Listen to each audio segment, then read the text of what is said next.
Hey, kia ora koutou whānau. Welcome back to another edition of Big Hairy News. Kia ora to Martin Brommer Bradbury, who is our guest beer tonight. Bomber, how are you, mate? Kia ora, comrade. Pleasure to be on the show. No one could ever truly fill the shoes of Chewy, and nor could anyone try. But I'll do my best this evening. I put a tweet out today that said there is a surprisingly high amount of middle-aged women with pink hair in Dunedin. This is revolting, and that's because Pink is in town and there is a concert tonight, and Chewy is at that concert. I think his partner got given some guest tickets just today, and so he's going to go along. Glorious. I've asked him to send me a picture during the show to give us a bit of a heads up. That's why I was looking at my phone. I mean, he hasn't yet. We'll see if he does, and if he does, we could do a live stream like they do. My 17 and 14-year-old are addicted to Taylor Swift, and they get on TikTok and they watch every concert she does live streamed in every city she's in all over the world. Same concert, they just watch it. And then the next night, it's the second Sydney concert, they watch it again. And then the next night, it's a third Sydney, and they watch it again. It's just, she's got something. This is our example, Marty, about, you know, how the light like to say, go woke, go broke, but they never mention Taylor Swift making $1 billion off this tour. So, or Pink. They never mention Pink either. Pink either. Yeah, cool. So thanks for jumping in tonight. I mean, you know, we'll give Chewy a bit of arseholding a bit later on, and maybe give him some grief tomorrow. He claims to be some kind of punk rocker and stuff, and he's off to Pink. I mean, come on. He probably just wants to listen to what is the song? Hey, Mr. President. People don't know that song from Pink. Pink is lovely. She's still out there. She's doing it to the people she cares about. She's an icon for Gen Xers. Let them have their day. All right. She does a song called something like Hey, Mr. President, and it was about George W. Bush, and there's this line about taking cocaine. It's quite a cool song, actually. It's quite of the era. It's quite out there. All right, so welcome, whānau. Obviously, Marty is with us tonight, and we are going to be having a chat about everything that's been going on. Quite a bit, actually, today. In fact, the thing that seems to be going on, which I'm almost most interested in, the media hasn't hit on too strongly, which is the introduction of boot camps mid-year this year. There was a little tiny bit on TVNZ News. I didn't see anything on News Hub, unless I missed it. So we're going to have a quick look at that tonight and maybe go back to some of the research when it first was announced and have a look at what they had to say. Also, we're going to have a look at the most disingenuous politician there has ever been on television, Nicola Willis, talking about, there's no new, we promised no fuel excise tax. We promised no excise tax on fuel. It wasn't going to, no. And then we start going, well, there's the RUCs, there's the new registrations. And in this interview, she says it about 12 times. We're just happy to commit to our promise, which was we are not going to increase excise tax on fuel in the first season, whatever it's called. And also, of course, we'll have a look at, there's this new game in town. It's called Stealing Food Out of the Mouths of Babies. The world champion at the moment is David Seymour. And so we'll have a look at that as well. But before we do all of that, Mr. Bomber, I want to just remind people, in fact, you might be up for this, mate. If you want something, let us know. We'll get them to you. We're running a bit of a special during the live show only on the merch. We've got this new merch, Bomber. We're calling it Buffer. It's Buffer merch. The story behind that is when we had Professor Margaret Mutu, Chewy asked the best question that has ever been asked on this show. He said, as non-Māori, what can we do to help Māori in their fight? And she said, be a buffer. She said, stand in the gap between us and the Crown and tell them our stories because they won't listen to us. Yeah. So in honour of that, and like if you're Māori, buy it anyway. We're not saying only non-Māori can wear it. But if you want to kind of put a stake in the ground and say, I'll be a buffer, we're going to release buffer gear. It's going to be every month. We're going to do it probably in different colours. And actually, if you go there and click on one of the buffers, if you want to just hear the story that I told you properly, we've actually got the video up there of when Chewy asked that question with the full explanation there as well. You want one of those, Bomber? I already proudly have 2 BHN hoodies, and I walk around constantly wearing them. I will be in the market for one of those. Absolutely. Yeah, we'll get one up to you, no problems at all. So if others want to do that, here's the deal, right? Any of the merch that you buy whilst we're live, it's only while the show is going. We've got BHN hoodies. We've got personalised BHN hoodies this year with your name on the back. personalised BHN t-shirts with your name on the back, and also just standard BHN t-shirts. Remember, if you want to have a personalised one, you have to click on the ones that say personalised, because they're a couple of bucks more, because we pay a couple of bucks more. If you buy any piece of merch whilst we're live streaming, then I'm going to throw into your pack when it comes up a pair of some of our other merch, which is from last year's stock. They're called Beardy Boy merch. We've got these excellent Otago colours, which is blue on gold. We've got black on black, and we've got caps as well. So this is how it works. Buy something only while we're live streaming. So that's from now for about the next hour or so. If you say buy a large hoodie, and if I've got a large t-shirt, I will put a large t-shirt in. If I don't have a large t-shirt, I'll put a hat in. If I have neither a large t-shirt nor a hat, I'll give you something in there anyway that you can give to someone else. So bhnshop.nz, only while we're live streaming, you get a chance to buy the merch that you want and get an additional free present thrown in there as well, because that's how we love Marty. Yep. And I need to point out, as the owner of two of those hoodies, they are exceptional quality. Exceptional quality. They are worth every cent. This is a luxurious hoodie that you can take out anywhere. I was about to say hashtag no ad, but we are actually literally doing an ad. So, the company that makes the hoodies is called Cloak. They're out of Invercargill, and in my opinion, superior to AS Colour. Yeah, everyone seems to use AS Colour. Yep. I think these are better. Oakley dokley neighbourinos. Let's have a look at what's been going on. It's funny, I say Oakley dokley, and I think Ned Flanders, and actually Mr. Seymour does come to mind. I don't know why he does, but that seems to fit in there quite well. We want to ask you something as well, Bomber, because you have told us on a separate occasion how much of a smart operator Mr. Seymour actually is. And over the last couple of days, we've been questioning that. So before we get into the story, just give us again the rundown. I mean, you think he's a really smart operator from your interactions with him, but how have you been seeing his general performance in this first part of the year? Oh, look, I think he's one of the smartest politicians we have in the House, and I think that their manoeuvring with Luxon has handed them and been able to give them so much power. I mean, it's remarkable for a party that barely got 8% that they are, just running the legislative agenda here. And I think that they have been able to get so much more through and past Luxon than they thought. Yeah. Look at this business with the school lunches. I mean, he is talking about a 30 to 50% cut in funding, 30 to 50% cut for the most vulnerable children amongst us. And he looks like he's going to get away with it. I mean, it's bewildering as it is to suggest. I think that National and the internal runnings of National are so out of kilter that New Zealand First and ACT are running the entire legislative agenda. So I think in terms of getting the stuff through that he wants, it's magnificent. The arguments that they're using, they're all bullshit, absolute total bullshit. But that just gives you an idea of how much power they've got, that he's able to get this stuff this far along. Yeah, and that's what we're going to start off with tonight. And actually, we see memes on the internet, right? And there's that one, I think it's from the movie Friday, where someone has a shot and a whole front yard of guys go, whoa, like that. There's a moment here that I might even cut this video after Daniel Faitaua talks, that it requires a whoa, because he goes, there's no research, and Daniel Faitaua goes, actually, here's some research. Boom! So let's have a look. Where are we starting? Okay, yeah, that's actually where we're starting from. This is also bounced off the back of, prior to the election, Mr. Seymour. This is almost the worst thing.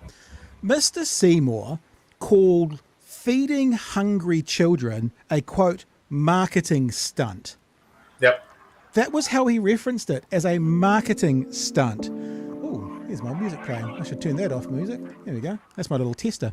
So he thinks it's a marketing stunt, and he's trying to get rid of it. And he goes down this line of no research. Let it play out, and we'll see what he had to say on breakfast this morning.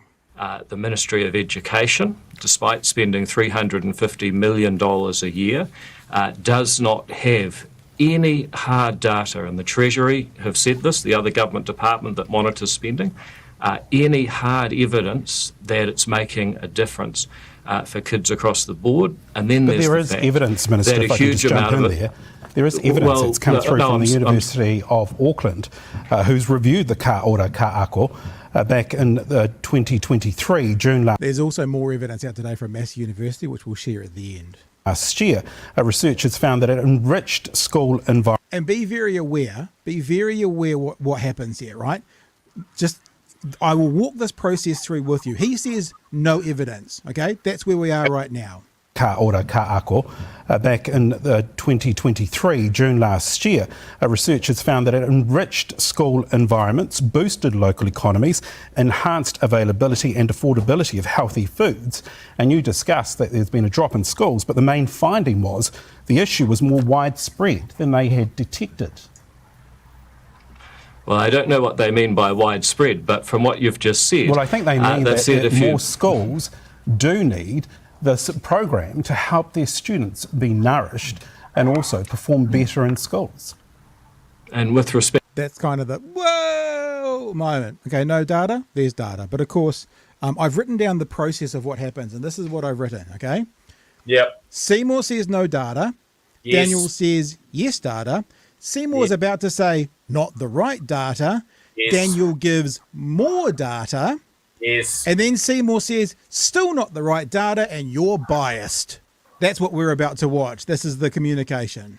Yeah. But again, we need to raise the standards of debate here because if they were doing a serious study, they would have asked for the schools that received these free school lunches, can we see improvements in attendance? Can we see improvement in achievement?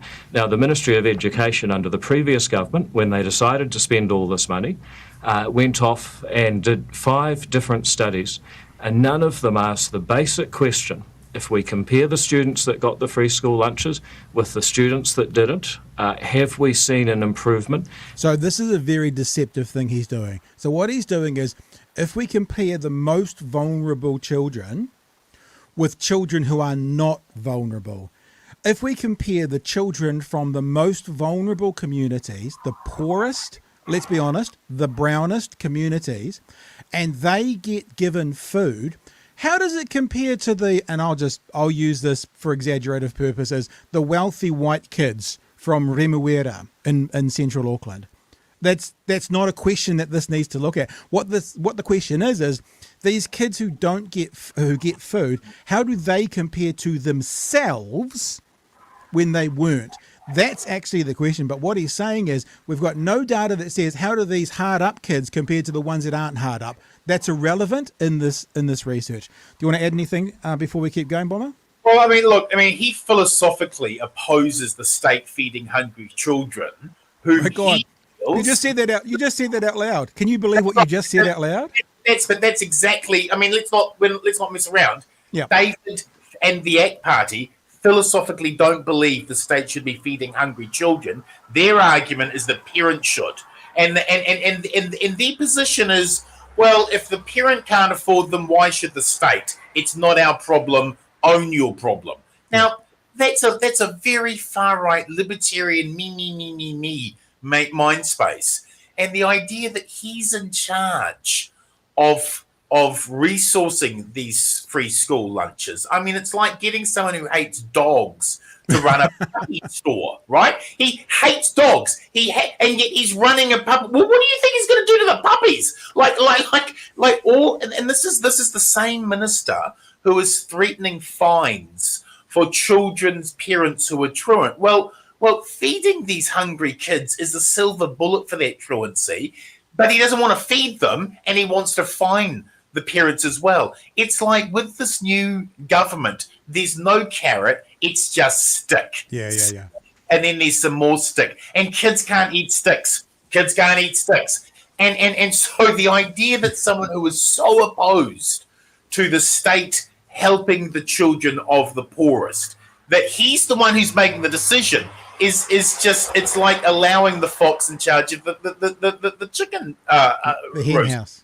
And you can't allow this to be serious policy. I mean, this guy has a history of enjoying vandalizing social policy just for ideological gain. And what he's doing here, look, when he says there's no evidence that it works, look, we were going through COVID. We had all of the problems during that bumpy time with truancy. To try and compare this period of time with feeding children, I mean, you're not going to get any results anyway, right? It's going to be all over the place because of what was going on with COVID.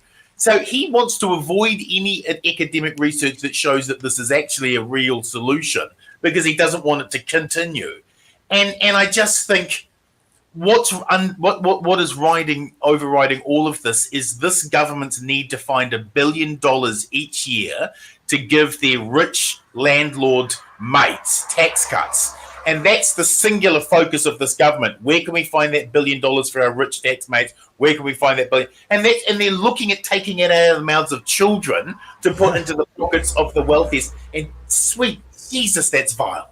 It is literally Superman villain kind of mentality, right? This is how, and he likes this.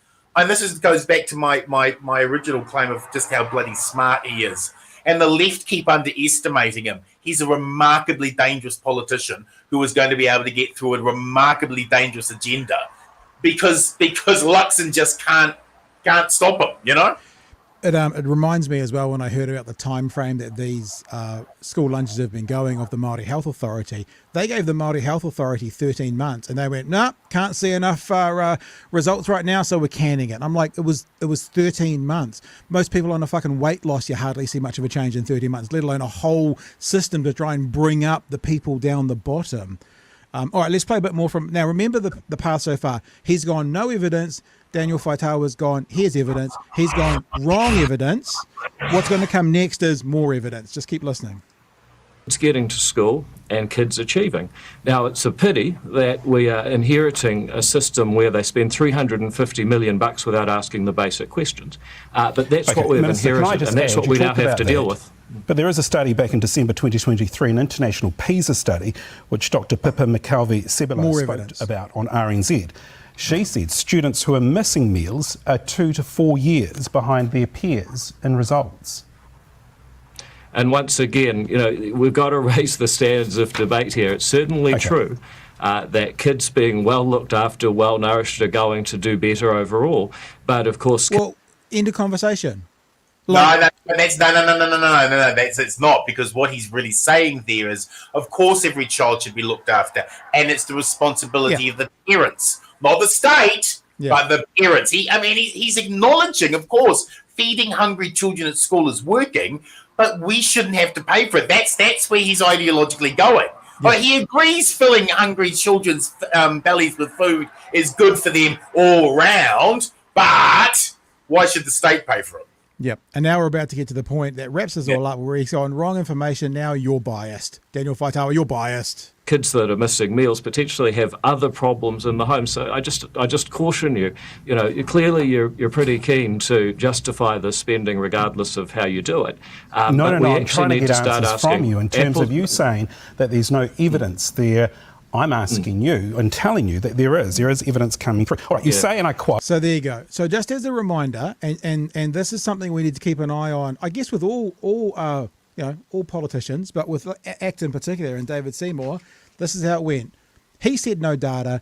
Daniel Faitawa said, here's data. He said, not the right data. Daniel Faitawa said, oh, here's more data. He said, still not the right data, and you're biased. He basically called him a woke tard.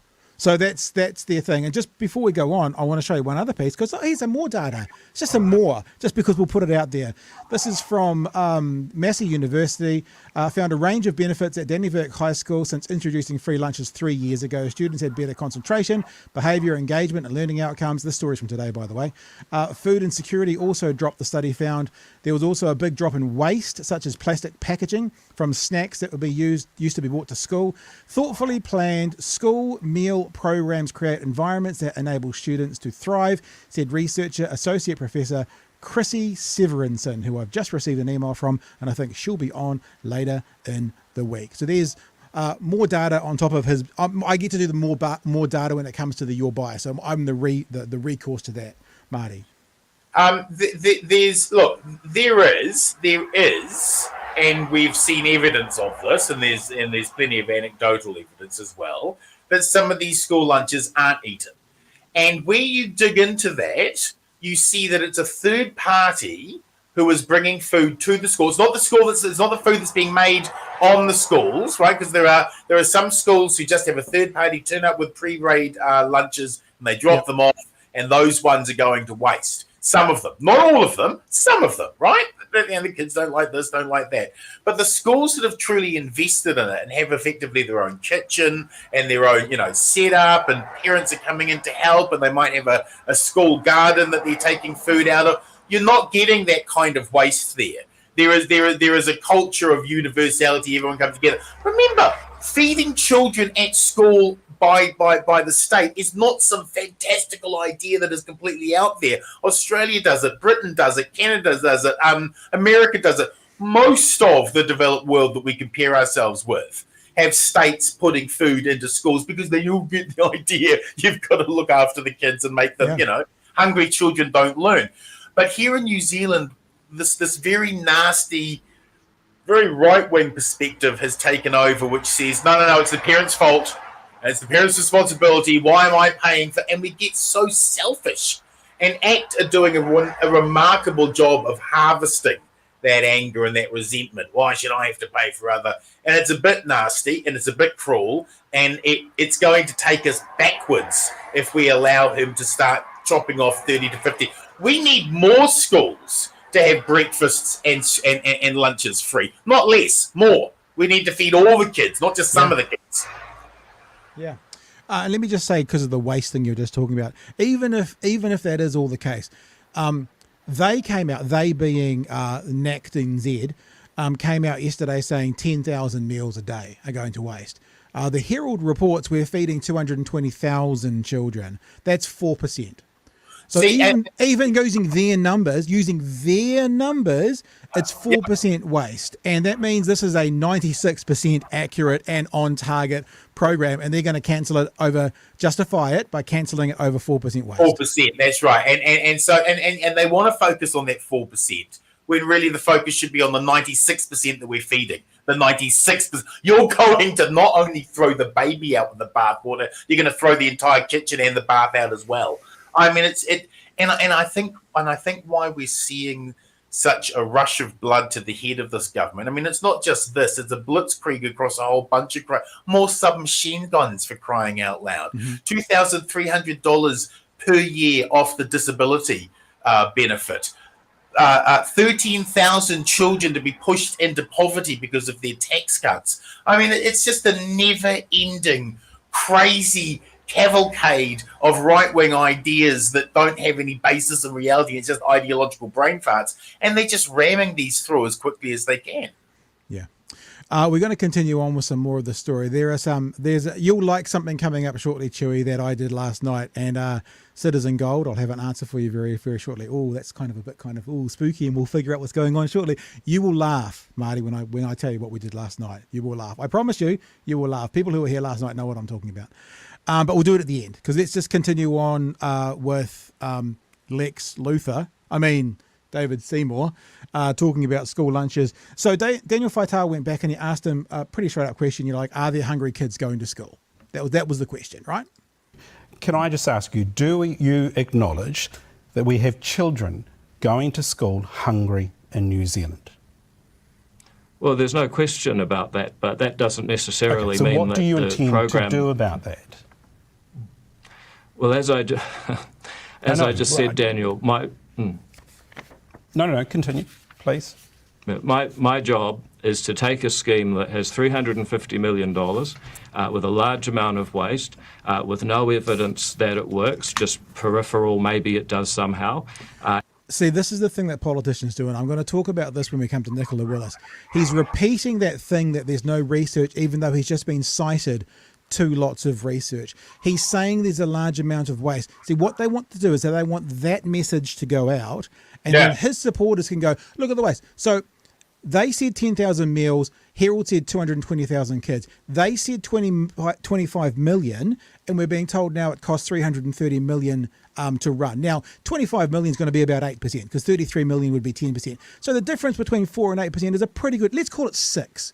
Let's be fair and call it 6% waste. So there's not a lot of waste. If I could get everything in my fucking life 94% correct, I'd be living a pretty sweet. If I hit my targets for fitness and for finances and for, fuel use at 94%, I'd be doing pretty much okay. But they're just looking for an argument to can something, and they're using words that they want to continue on down their supporters' lines onto my fucking Twitter feed.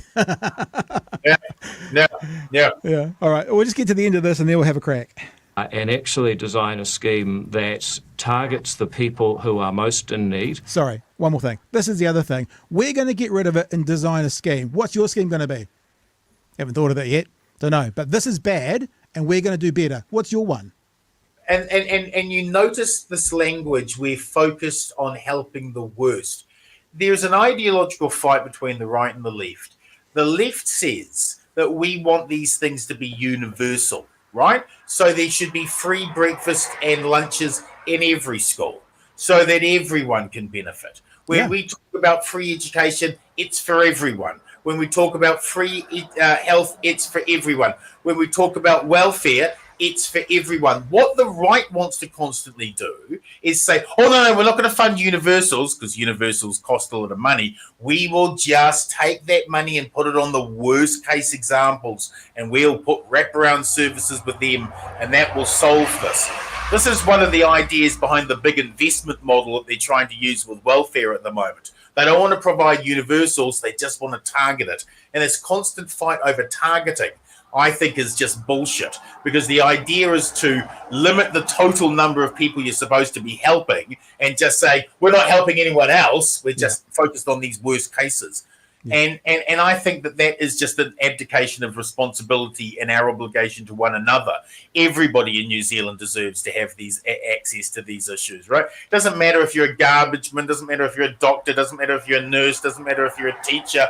Every single one of us in a complex society has to do our role and has to do our job, because if we didn't, society, the complexity of it would start falling over.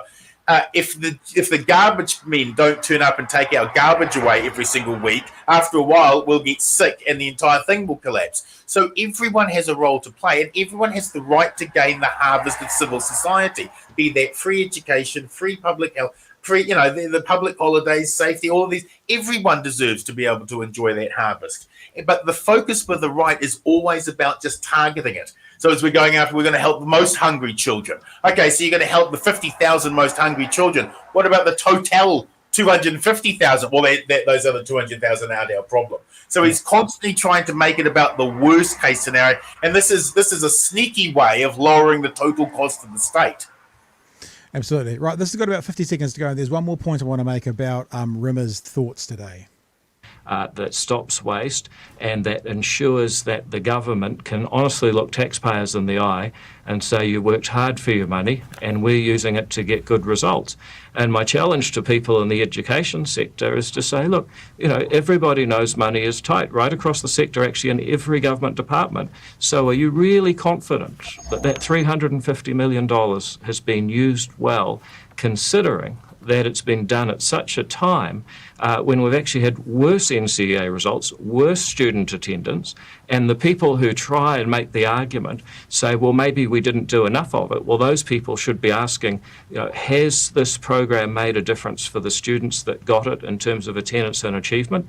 If we don't have that evidence, then maybe we need to go back to the drawing board, and that's exactly what the government's doing. It's hilarious. He says it again, even if we don't have the evidence. So here's the thing, right? This is the last point I want to make about the conversation we just saw. We know from the research that hungry children fall behind. The National Act, New Zealand First Government, are very concerned about how far behind children are at school right now. And one of Seymour's ways of getting around that is to create more hungry children. So let's help these children get ahead and catch up by stopping feeding them. which will cause them, according to the research, to fall 2 to 4 years behind. It's just utterly ridiculous. And it's also disingenuous. The reason they are going on this cost-cutting hunt is to find the $1 billion they need to make every single year in tax cuts for their rich landlord mates. Now, they're literally taking out of the mouths of children to put it in the pockets of the rich, and they're telling you that's just normal, sensible government. This isn't normal. This is not moderate. This is extreme right-wing, nutty fantasy land stuff, and no one seems to have the courage to actually call them out on it.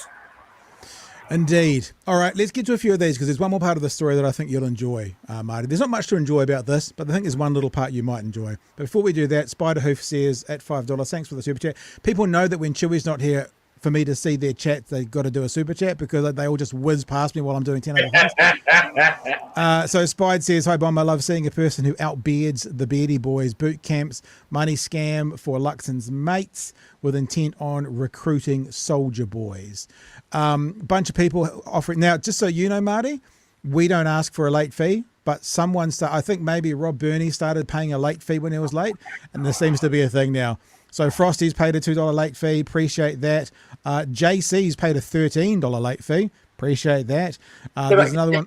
Can I just say Spiderhoof is one of the people you need to be following on Twitter. If you don't know who Spiderhoof is, follow them. They are a remarkable source of insight, and they are a very, very, very clever operator. Yep. No, we actually do a fair bit with Spides here. She's a catch. We've also got another one from Frosty who says David has truly turned into Kmart Winston. Nice. Kooky Nick is late fee, and Weka Digital Media is just giving $5 because he wants to give $5. Now, bless. There's a little love for you in the house. There is tonight. Here's the thing that you'll enjoy. I came up with a thought last night. You'll probably get there before me if I spell it out to you, about free food paid for from the government coffers going to people, right? So we thought, I wonder how much waste there is at Bellamy's. I thought, I wonder if any of those MPs leave more than 4% of the food that they've gotten for free on their plates. And we said last night, Mr. Luxon, even if you're fucking full, you better eat all your veggies, because if the schools aren't allowed we're calling it 6% now, but a 6% wastage, then the free food you fuckers are getting at $200,000, $300,000, $500,000 per annum, there better be no wastage there. So last night I told the punters I was going to contact Bellamy's, which I did do. Contacted Bellamy's, haven't heard anything back. So I thought, Bellamy's, I know it's like got a guy's name on it and it seems to be a pro. I wonder if I can OIA them. So I did that. I think maybe through Parliament Services, I think. So I did that today as well. So this is the reason I'm saying this is Citizen Gold. Thank you for the $10 super chat. Did you hear back from Bellamy's? Would love to hear later if so. I sent Bellamy's a Facebook message and an email. I didn't hear back from them. Fair enough, probably not going to. But I got in touch with MFAT today and I've started the process for an OIA. And what I'm going to be asking is I want to know what politicians have spent how much money in Bellamy's as a part of their food allowance. So because if those guys who aren't the vulnerable are getting free food on the public ticket, why the fuck can't the kids who are the vulnerable get free food on the public ticket? That's what we want to know, Bomber.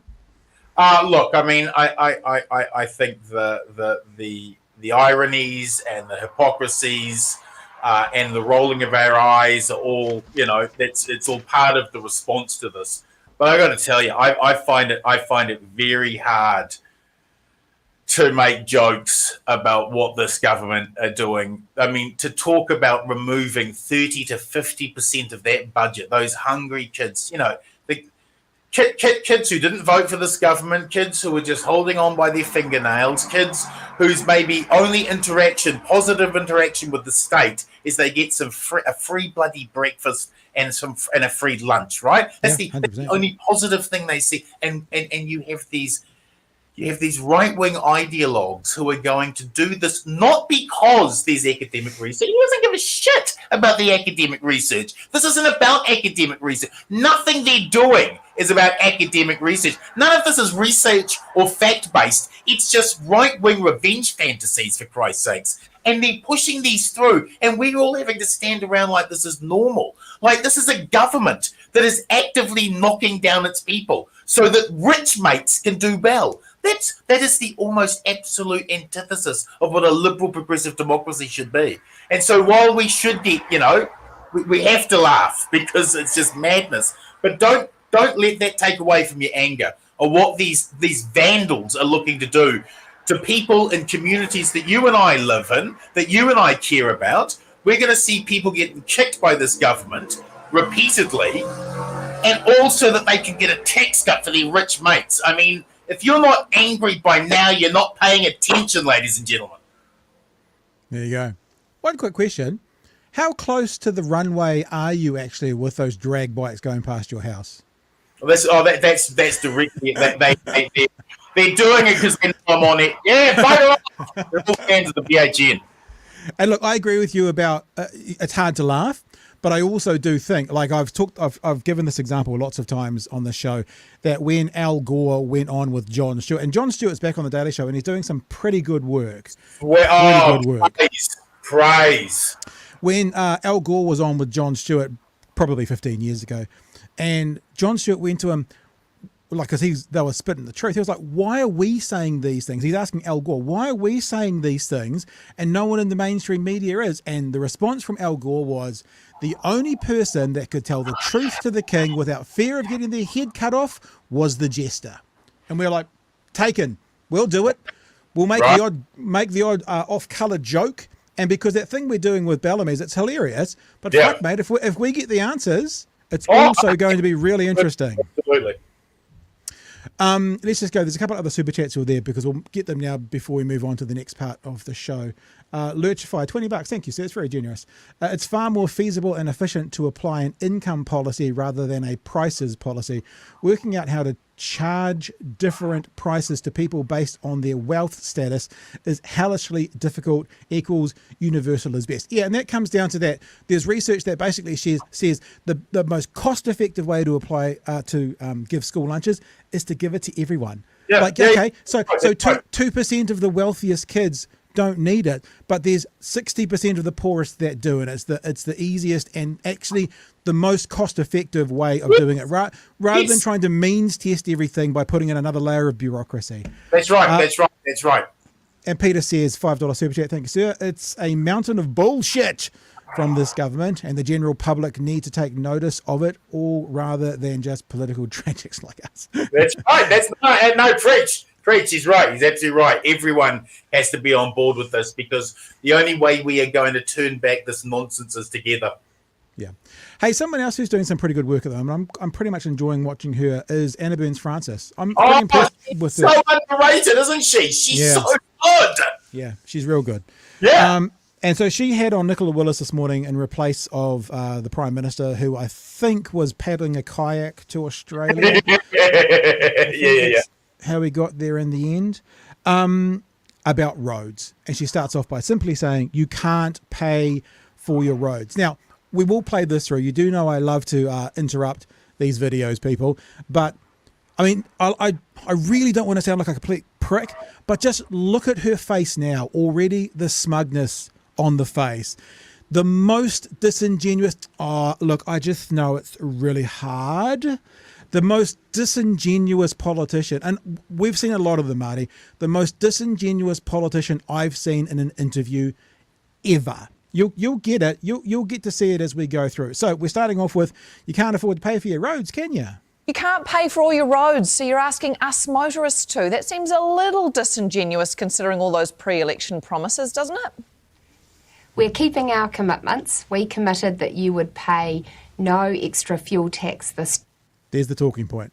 I must come on the television and make sure we let people know that there's no fuel tax.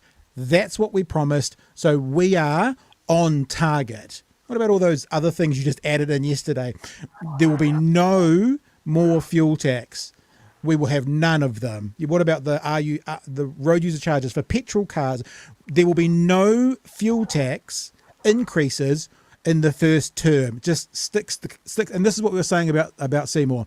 That's the message that she wants her followers, National Party supporters, to be putting on their I'm going to say Facebook because they're all old, Facebook pages today to shoot down their Gen Z grandchildren who are saying what's wrong with these idiots. So just watch that come out time and time and time again. That's the message. Term, and we are keeping that commitment. No fuel taxes under our government. We're also keeping our commitment to remove the Auckland regional fuel tax, and we're keeping our commitment to reduce personal income taxes. But you're right, we have made a decision to increase those vehicle registration fees. They'll go up $25 from 1 January next year, and then another $25 the year after that. And I get it, no one wants an increase in any fee, but this will help. Like, honestly, most disingenuous, but I get it. I'm one of you. I know. I know. And I get it. No one wants. Sorry, Bommy, jump in. It's interesting, isn't it? Because we've seen time and time again since this government came in, when they came in and said, the $250 a fortnight tax cut, when they knew full well it was only for a tiny percentage. When they came out and said, they've come out and said, we're not going to do any new charge, then they do this. You see them saying one thing, but they're actually meaning something else. And we saw that with the principles referendum bill, the very careful language that doesn't really actually answer what we're saying. And you've got to sit down and listen to them repeatedly because they're trying to trick you. This whole interview she's doing is just trying to trick you into thinking that, we said this, but actually we meant this now. And you get this with this government all the time now. I get it. Sorry, I was just mirroring her. I get it. And I'm apologising to some people right now. Mr. Anderson just says, got to go on mute. I can't listen to Willis. Sorry, dude. We'll see you back shortly. But I'll just give her fair dues as well to know that she's just one of us. She's one of the people. She gets it. As she sits there on about 450,000 per annum. Remember, when she was on 250,000, she couldn't take her kids to the cinemas on a Friday night. But with the tax cuts, she would now. I get it, people. I get how hard it is. $5 the year after that. And I get it. No one wants an increase in any fee. But this will help contribute to a massive focus on getting rid of potholes, maintaining our roads better, and getting some really significant new national roads built. And that's a contribution that motorists can make and be confident that we're going to provide them really good value for that investment. Okay, this is worse than a fuel tax, though, isn't it? Because you are hitting all motorists once every year. It's not a one-off charge. It is every single year that they register their motor vehicle. And it doesn't matter if they use their car once or if they use it 15 times. Everybody's going to be hit by this fee. If it was a fuel tax, at least you'd be user pays. Which you would think a right-wing government would lean towards, possibly. The thing with a fuel tax is it's more painful because most of us need to fill up every couple of weeks. So it stings you every time you fill up. This fee will be charged once each year. And look, it does need to be seen in the context of no increases to fuel tax over these next 3 years, of no Auckland regional fuel tax and lower taxes. And we're going to make sure that that money is going into good things. No New Zealander wants to be driving on state highways full of potholes. No New Zealander wants to be sitting in congestion forever with roads that aren't ready for the future. And New Zealanders want to see good investment in public transport infrastructure and highways that will enable more housing growth. That's what our government's going to get on and do, and this fee will help contribute to that. There you go. There's part one, Bomber. Feel free, sir. Okay, so what's really going on here is we're seeing this government. It's something I brought up during the election because I kept seeing these policy statements that didn't seem to make a hell of a lot of sense to me. What we're seeing here is a user pays privatization of our roads, right? It's where they're forcing poor people off the roads. They will force poor people off the roads with the new congestion charges that they're looking to put in. And also, if you look at, here's an astounding set of numbers that I was looking at. 68% of road deaths are on rural roads. 77% of roads go through rural areas. In Northland, 3 out of 4 road deaths were in rural areas. Road crashes, and this is the number that just blew me away. In 2021, it was $9.77 billion that road crashes cost us. That is, just to put that in perspective, that number, 4% of GDP. Wow. 4% of GDP lost every single year from road deaths, from road safety issues. And I just think that we need to be thinking and rethinking the philosophy of our roads. Because what's going on right now is it's being privatized for rich people to force poor people off the roads. The thing that annoys me and just frustrates me so much about what she was saying there is, we want to do more for public transport. What they just passed, what they've just is going to be cutting public transport infrastructure, right? They're doing that while they are putting the fares up. So one way you could make our roading system more equitable is to have free public transport and more investment. Look, if you're a tradie and you're someone who has to use the roads for work, how frustrating being stuck in traffic must be for you. The way that we make those roads easier to move around so that tradies and people who need to move around and can do their business is you need to have a fully funded public transport system to get those people out of cars so that the tradies can use the roads easier, right? That way we all make the like a symbiotic relationship, and we make that roading system something universal, and we see it as a common good.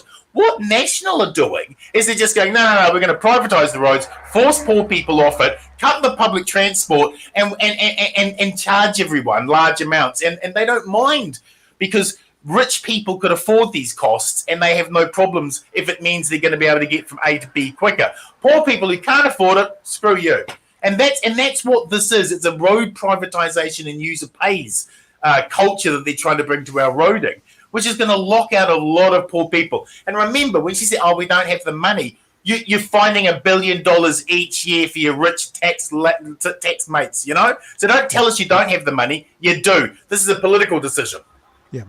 Yeah, no, completely, absolutely. And we're going to continue on with her now, because there's another good part of the conversation, and this is actually really good by Anna Burns-Francis again, because she basically goes, she kind of calls out the minutiae of what she's saying, because technically they're not breaking any promises by adding these new fees in. But what we thought as the public voting was, but hang on, you guys were the ones that weren't going to charge us more for anything.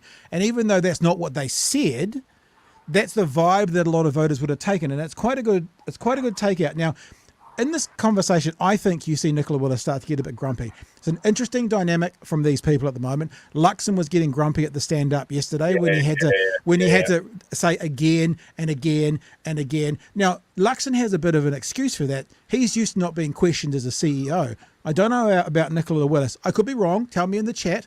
But it seems to me that she's getting a little bit tired of this questioning, and she's a bit over it. So we're going to pick it up with when Anna Burns-Francis talks about the New Zealander who wasn't expecting taxes or costs from a national government. What do you say to people who voted for you? And I would love to say that every voter was listening to the fine print, but who got the message that you were not going to be hitting them in the back pocket. You were offering tax cuts, and the next thing they're facing is a ghost tax. It is a hike to what they will be paying to use the road. What I'd say to those New Zealanders is, I get it. Shoot me! Honestly. You don't fucking get it, or you wouldn't be passing it, you fucking disingenuous pile of crap. If you got it, you wouldn't be doing it. That's right. What I'd say to those New Zealanders is, I get it. You've gone through a couple of years of a cost of living. Yeah. This is blame Labour. That also has to come out, doesn't it? Why are we putting up rates? Labour bad.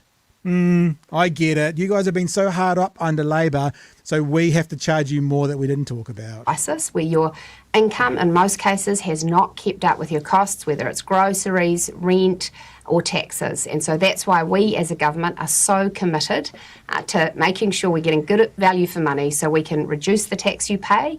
You will be better off and so that we can make sure that... It took her a little second or so to get that better off out. I wonder if her brain was going, maybe they won't be so better off. The petrol tax and other taxes don't need to increase. This is a small adjustment to a fee that hasn't kept up with inflation, and it will be balanced out by the other reductions we're making.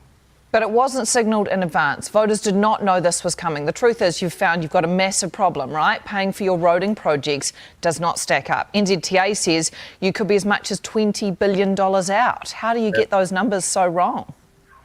Well, that's not what the issue is here. When the Minister of Transport went to put together this policy statement, he was advised that this registration fee hadn't kept up with inflation, hadn't been adjusted in many, many years, and he saw a good reason to do it, which is that road users do need to contribute to the cost of our roads. Yeah, and that's why we're not increasing petrol tax, Anna. That's right. That's why we're not increasing petrol tax, which does distinguish us from other political parties who were intent on increasing petrol tax regularly over these next 3 years. Yeah, and we've stopped that. They were going to stagger it. They were going to stagger it, and it's important to point out to viewers that you guys are promising to hike it all in one go at 12 cents at the very end of that period. That you're just going for a lump sum. It's just doing it one end or the other. Everyone's actually going to raise fuel taxes at the end. We're keeping our commitment. No petrol tax increases until 2027. And look, the petrol taxes that the previous government were promising to increase would have hit every motorist. Every time they filled up, they would have drained a lot more dollars from bank accounts around the country. And so we're proud we're keeping our commitment. Sixth time. Right. So here's one thing that I'll throw back at you if you want, Marty, because we did this last night a little bit. In general, me and Chewy were in agreement. We didn't have a huge issue with the increase of $50 over 2 years for Rego. It hasn't been raised since the 1990s. For me personally, not a big deal. The issue is always one of hypocrisy, because they've told us one thing and they've done another. So, yeah, it's not that big of a jump from 110 a year to 160 a year. But what it is the government, again, not signalling, not holding themselves to the standard they would hold Labor to, or slipping something new in that they hadn't told us about. And it's we play. Oh, I haven't got it up there. I'll play it for you in a minute. There's a bit that I've got from Mr. Luxon that we play here every now and again about every single tax dollar. And he said it before the election. It's what they said before the election and what they're not doing after the election. You have a listen to this. We want a government that cares about how every single dollar is spent, because every single dollar the government spends is ultimately a dollar from your pocket. Yeah, when you're under Labor, but when you're under National, not so much.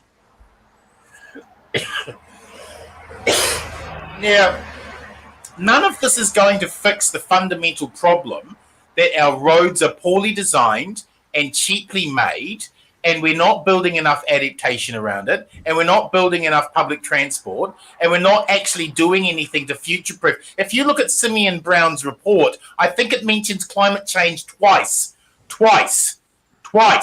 It mentions climate change. Like we have a climate change future where many of our roads are simply not going to be held up to the kind of weather that it's going to be confronted with. And all they want to do is again use the stick. They're going to bring in more rather than spend the money to make and engineer the roads to be safer. What National will do is just going to put up more speed cameras, right? So their argument is, well, why should we spend more money on the actual physical infrastructure when we can just ping and penalise and fine everyone, and that will change the behaviour? While at the same time they bring in these congestion charges, because rich people don't mind if they're paying more when they're driving through a busy city, to be able to get to where they're going. But for poor people, they're screwed over. And when they look at the extra cuts they're going to do to public transport and cycleways, that kind of infrastructure, this is just eroding policy for rich people. It will not prepare our roading system for what's coming. And the way you prepare our roading system for what's coming is you spend an enormous amount of public money, not user pays charges, but public money straight from the government into what is a crucial piece of infrastructure. And because they're not going to pay for it themselves, they keep saying, well, you guys who are using the roads, you pay for it.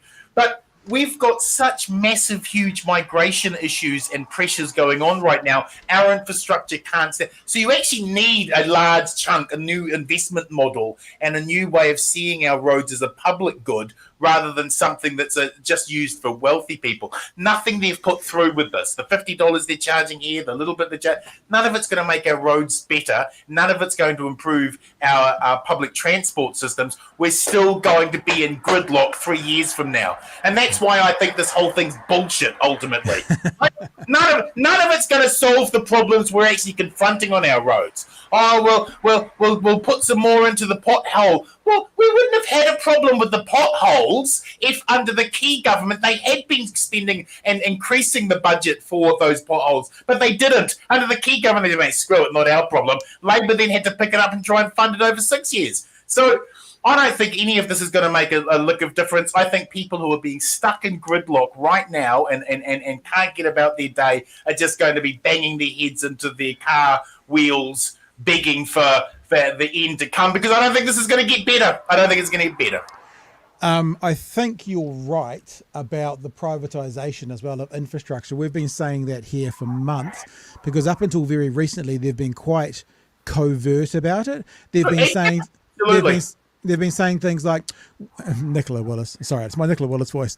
I'm sorry, we're just not sure if Kiwi Rail are the best people to figure out what's needed for the Cook Strait ferries. Okay, so who are the best people? But they wouldn't say the next bit. In the stand-up yesterday, after their cabinet meeting, they said PPPs, they said outsourced finance, they said toll roads. So they've gone from going, there might be some people, we'll get other people in to actually now saying it. So I think you're completely right with that. Let me show you something else. This was going around Twitter today. I'm sure a lot of people have seen it. I'll explain it first and then I'll put it up, because once it's up, you'll get it. On the left-hand side is the government policy statement on land transport under Labor. This is real. On the right-hand side is the front. These are the front covers. Is the front cover of the draft government policy statement on land transport 2024 to 2034 under National. See if you can see the difference between the two. Anyone notice a difference between those two? A lighter shade of beige. This one's Labor with like trains and that's at the wharf. And look, there's a bus there and a walking and a smiling person. And there is a road there, right? This is Labor. This is National. 4-lane road in each direction. Nothing else. Roads. Yeah. And it's that difference, isn't it, between humanizing that infrastructure, that roading infrastructure, and seeing it for the crucial piece of infrastructure it is. Don't get me wrong, folks. I don't want you driving on roads that have got potholes. Driving is a dangerous business. Like I said, in 2021, 4% of our GDP spent on the cost of road crashes, right? We've got to see our roading as a living entity that we've got to look after and build up. And that's got to be done through actual direct state financing into it, not user pays. I don't believe in the user pays model, right? I want to see those things. Again, it's that common good, that universal left idea that everyone's benefiting from this. But where they seem to be going is they want to privatise that roading structure, push poor people off and kill off public transport. Yeah. 100%. A couple of super chats that have come in. Thanks so much for still supporting us, guys. Jackson Media says tax cuts, extra costs on Rego, minus extra costs on Rego and everywhere else. Yeah, we saw this when they announced it. There was families who were going, well, actually, we'll be worse off because there's no more free public transport or even half price public transport for my kids. I've got 4 kids and they use the bus every day, so we'll be about $50 a week worse off. So appreciate the super chat, Jackson Media. Ian says this shows the bullshit about meritocracy. If Taniwhas truly wanted an even playing field, they would begin with enough kai for our rangatahi. Yeah, preach. What more? Sorry, what less? What's the least that a government could do is feed its own children, right? The least a country could do is feed its own kids. That's the very first thing we should be able to do, and we apparently can't do that. Yeah. And finally, Gold's given us another wee shout out. Thanks, Citizen. The mainstream media talking heads really need to start responding with, if it was Labor that did this, you'd rip them a new one. Right. I mean, yes, and it depends who you talk about. I mean, we'll often talk about Jack Tame being pretty up there, and he'll just call balls and strikes on most people. But, Yeah, I don't know. Hey, actually, speaking of that, this wasn't on the agenda, Bomber. No. But seeing you're here, me and you have been in and around the media world for quite a long time. Yeah. Your thoughts on News Hub? Oh, look, I mean, I think that it is an incredibly important piece of infrastructure for our democracy. I mean, it is the second 6 p.m. show. Allowing it to die and allowing it to fall over, I just think it's outrageous. It's like, imagine the Harbour Bridge and one of the clip-on lanes just fell off, and Melissa Lee's response is, "Oh well, that's the free market for you, eh?"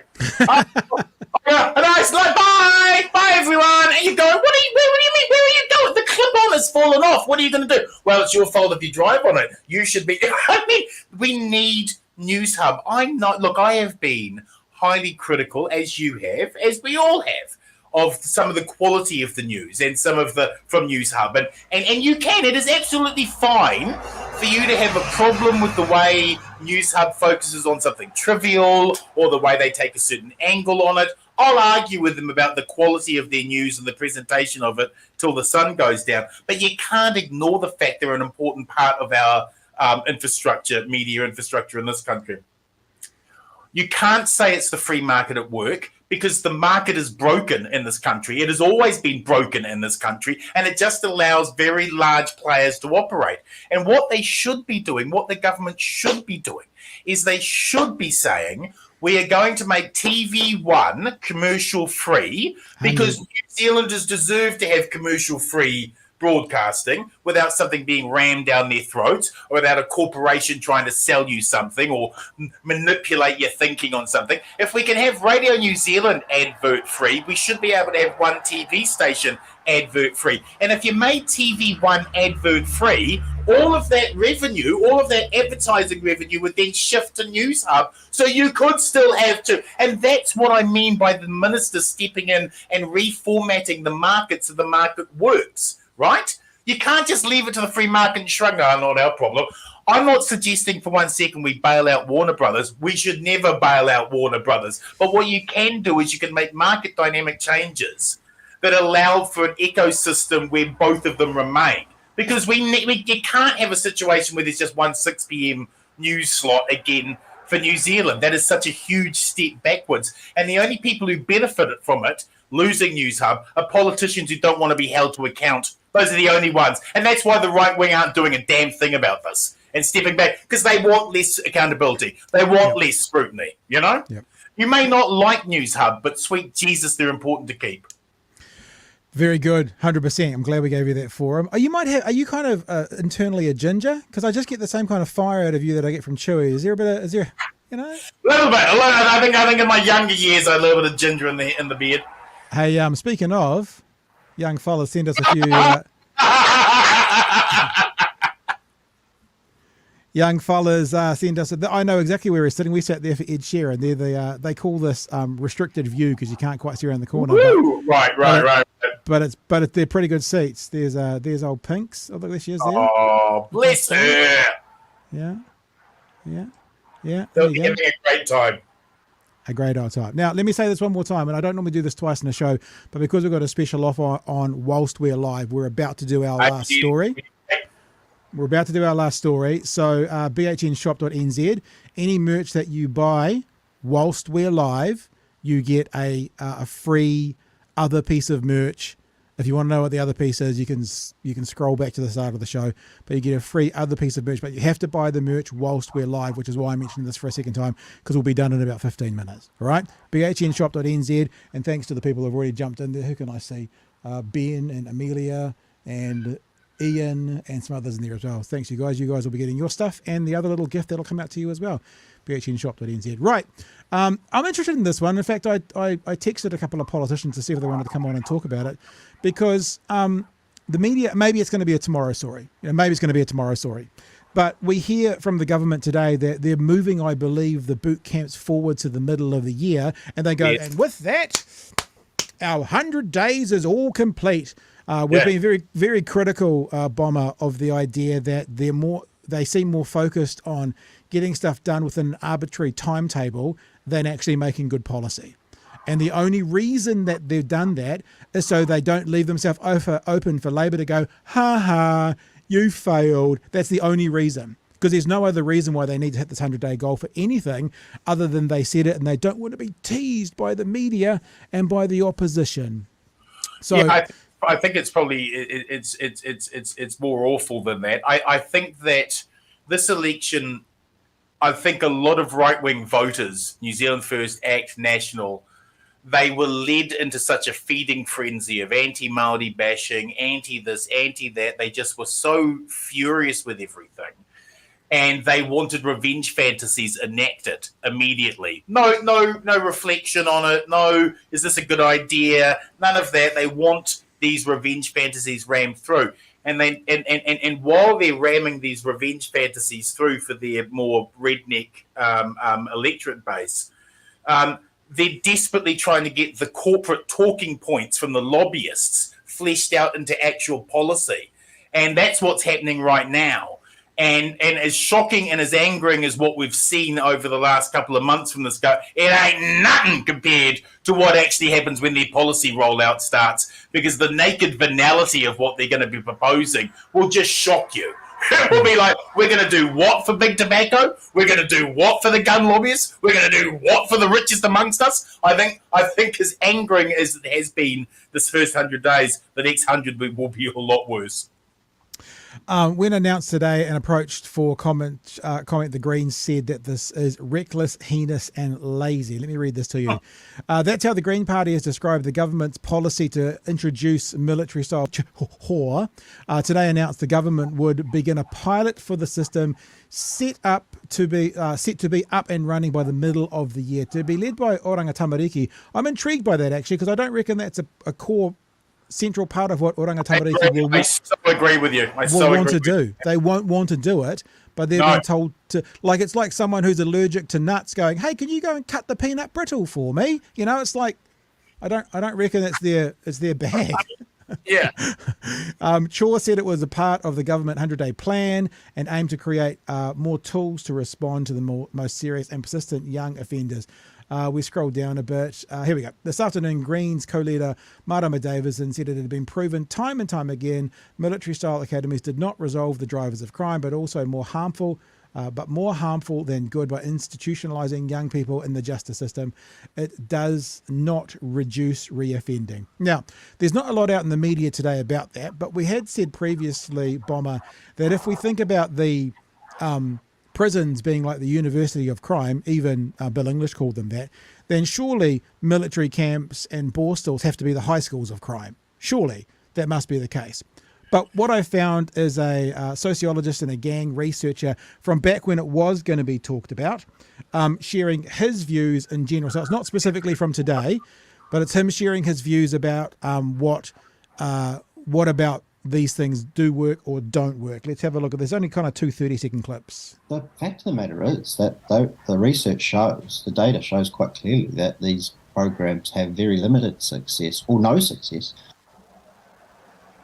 And in rare occasions actually make the problems worse. Now, on that last point, I mean, I was kind of interested in that because how does a program make something worse? And the shorthand is, and you hear it, and we've heard it in the media in the last day or two, is that we make fitter, faster young criminals. Yeah. But actually, we don't really know why that occurs. Right, there's the first part he's put. Another very quick 20-second apart from the researcher. He says this. That's why I would actually think that the chances of us bringing in a program like this and making the situation worse, because I think it would be designed well, would be, the chances of that, I would say, are very, very low. But similarly, I would think that if the data show, like quite clearly, that if we think this is a panacea, that this is going to fix the problem, then the chances of that is about as close to zero as you could imagine. There you go. So that's gang researcher Jared Gilbert sharing his thoughts from last year on it. He is a genius. And if we look at the numbers and if we look at these policies, I mean, from 1981 to 2002, we did have boot camps. They were called corrective training then. Here's the reoffence rate for the 1981. This is between 1981 and 2002 for the military boot camps. The reoffence rate was 94%, right? Wow. John Key brought it back, and they called it Fresh Start, right? That reoffence rate, 83%. Now, actual prison reoffence rate is 70%. These bloody programs, Jesus Christ, they're worse than the prison stats, for the love of Christ, right? It doesn't work, okay? These are kids who have been badly abused by the state in many cases. They have deep, complex problems. Throwing them in a bloody military camp and saying, come on, sort yourself out. It's just, let's be honest. Right-wingers know it doesn't work, but they don't care, because what they want is revenge. They're bloody scared by these kids, and they're angry by these kids, and these bloody kids just need to kick up the bum. They don't care if the kick up the bum works. They just want them to have a kick up the bum. And that's the government we've got now.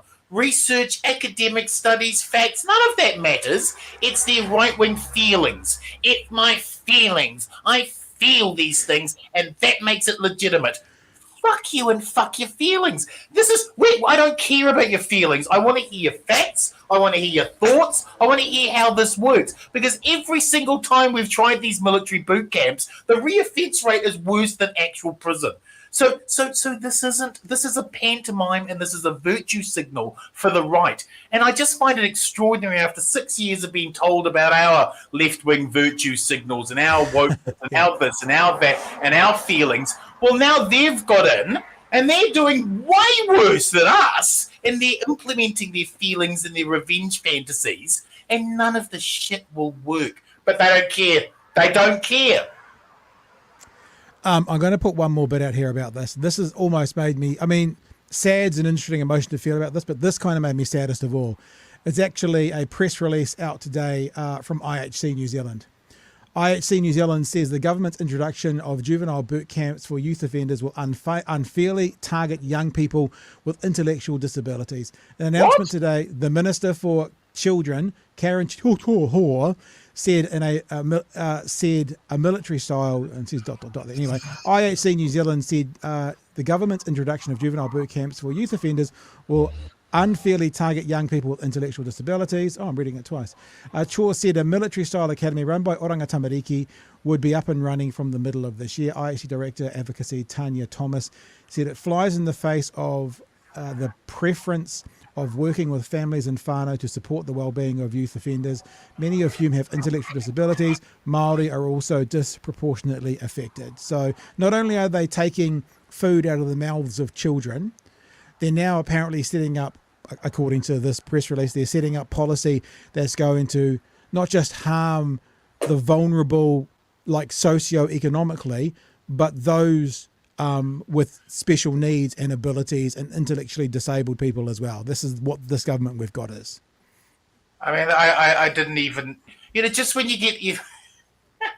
Just when you think you've got a handle of how just corrupt and awful and terrible these policies are, they surprise you. Oh, it's way worse than you thought. I had not even considered that they would even put children with disabilities into these bloody boot camps. See, but I'm trying to be rational about it, right? These are irrational people passing really irrational virtue signals as policy, and we all have to pretend that's normal. What I'm hearing internally, and I can share this with you exclusively on the BHN, an exclusive for the BHN. My understanding is that Winston is becoming very, very concerned with just how steep the austerity is going to be required to do this. And I would not be surprised whatsoever that there will be a looming fight between him and David Seymour, and that will get intenser and more intense as it gets closer to when Winston needs to hand over the deputy. And I would imagine that a snap election or an early election will happen probably maybe 2 weeks after he steps down. Wow. Because of the person we're calling the Deputy Prime Minister in waiting. Oh, I think it would be very interesting to see what Winston says about Seymour's food cutting for the poor. Because, Winston understands that there are some bedrocks And I think that the enormity of what they're talking about with their austerity campaign is just too deep for him. And I think that he will pull out right after he's no longer deputy. He'll find a reason to collapse it and go to the polls. Well, there you go. You heard it here, maybe second. First, it was Marty telling people, and second, you've got it here as well. Just before we go, Rajan just wanted to reanimate one of those conversations we had. Nats, whatever, asked tough questions. Labour bad. Thanks for the super chat there, Rajan. Hey, it's always a strange thing, Marty, that we get to the end of the show and I go, oh, man, that was a good show, because there's so much shit you talk about and it kind of can feel real heavy, like it's a burden. But I really enjoyed having you tonight. If there's anything you want to leave the whānau with, you're more than welcome. Brothers and sisters, I don't think we've understood the true enormity of the policy platforms from the right. I don't. In any normal situation, a strong prime minister would be able to fend the crazier elements of the right off and keep it, sort of close to the centre. I mean, John Key was ruthless, but he wasn't stupid. And the problem I think we have here is that Luxon is probably the weakest prime minister we've ever had in New Zealand political history. And Seymour and Winston are so much smarter than he is. Just like a large of amount. And they are playing him. They're playing him for a sucker. And he doesn't have the skill or the wherewithal to be able to fend it off. And you're getting these crazier and crazier policy ideas being spun out by the real extremes. We've got to sit back as a group and as a movement and ask ourselves, what does it mean to be left? What does it mean to actually stand up for one another in the society? What future do we want? What kind of country? Those big vision ideas, because I think the left got themselves lost in cul-de-sac arguments that didn't go anywhere. And people, politics is about the material well-being of people, and people on the bottom of the heap in this country, from beneficiary class, from working class, all the way up to middle class now, everyone down is getting battered and abused by a unregulated and underregulated capitalism that is rigged in favour of the rich. And if we're not pinging those very wealthy people for the infrastructure that we urgently need, then things are just going to keep going backwards. We need to have a real long look at ourselves as a movement and say, are we ready to govern from 2026? Because if we allow this stuff to stay, if these buggers win a second term, this stuff is cemented in, and we ain't ever getting our country back. So we really have to look at the next 3 years, or maybe the next 18 months if Winston walks. We have to start reaching out and reconnecting with people, not lecturing them, tell them how stupid they are and how dumb they are for this and how dumb they are for that. We've got to reach and bridge those gaps and bring people over. The thing that's terrifying me most about Trump and his rampage towards the White House right now, what it really says to us, I think, as a movement, is that people in America, working class people, hate the Democrats and hate the left so much that they want to put Trump in. Now, why do they hate us? What have we done? How have we interacted with them that's built bridges with their communities? How have we looked like we heard their pain and have been able to respond to it appropriately? Because if we can't do that, if all we can do is name call each other on Twitter, if all we can do is angrily attack each other, if all we can do is denounce, then we're not going to win these people back to our side. And if we don't do that, then the right win, and they are going to cement into place these changes. So, while it's hard, step back, keep calm, keep your powder dry, because there's a lot more things to be angry about coming, and we've got to work more about how we're going to reach out and bridge to people, or else we're not going to win in 2026.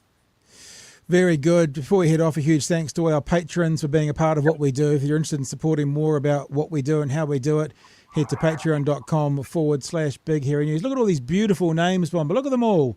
All these gorgeous people. I just want to shout out to all of these human beings here. You are helping put, keeping BHN on air. This, I think, is easily becoming one of the most important New Zealand progressive news sources in the country, particularly with News Hub falling over. And every single one of you out there who's helping and keeping this going, big ups to you. Because the more people who hear this kind of criticism, the more people who can see BHN, depacking and explaining what's going on each day, That's how you start building those bridges. So congratulations and many thanks to all of those people. And a shout out today to Nom. I wonder if he's the son of Nom Nom, who signed up today as a patron, and also a fuel level. Sean Hodges signed up as well. So thanks to you guys for all being a part of what we do. Appreciate you all. You help us keep the lights on a little bit, and every little bit helps. So we thank you very much for it. Bomber, it's been an absolute blast. I was thinking you've normally come on as a guest, but this is the first time we've just done a double-handed, just you and me, isn't it? Oh, look, again, there's no way anyone could ever replace Chewy or fill those shoes. But it's a pleasure. And again, I just want to reiterate, it's so important as media dries up and critical thinking dries up that there are places where this discussion can occur. And the BHN has just been doing the hard mahi for a long time. And some of your stuff, honestly, the pieces you've been doing over the last couple of months, I think it's some of the best journalism the country's got right now. Oh, bless. Yeah, it's lovely. It's lovely to see more and more people kind of saying, oh, yeah, no. Like, I won't say who it is publicly because I need to figure it out, but I've messaged an academic today to come on, and her response, the first line is, I love your fellas podcast. So, words getting out there, and as we're saying, getting the merch, and it's not the be all and end all. One of the biggest things you can do for us is share our shit. We used to do hashtag share our shit. Share us around, tell us about it. Make sure you subscribe to the YouTube channel, like the videos that come through, hit that notification bell, then we do go live. The odd time, like, for example, when Afiso passed away, went live straight away.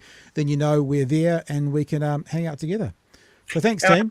And I think it's more important than ever as these times do get grim. And brothers and sisters, I know you're shocked and angry right now, but wait till they actually start rolling out their policy agenda. You will be. It looks like it's going to be hell on four legs. Yeah. And the need to be able to come together as groups and be able to, lean on each other over these hard times as we piece together what the bloody hell's going on to our country is enormously important. And again, huge salute to you, Pat, and to Chewy. You guys are doing the hard yards every single weekday. Yeah, it's mostly because I get to live in my mum's basement, and Jacinda still gives me a brown envelope every week with $500. That's all that matters, brother. It's all that matters. Yeah. All right. Thanks for joining us tonight, guys. We'll be back tomorrow night from 9 p.m. for another edition of Big Hero News. Chewy will be with us. I'm sure he'll be wanting to spend half the time doing a review of Pink. It's probably the way it's going to go. Stay safe. Come back tomorrow night. Bring a friend with you. Until then, hooroo team.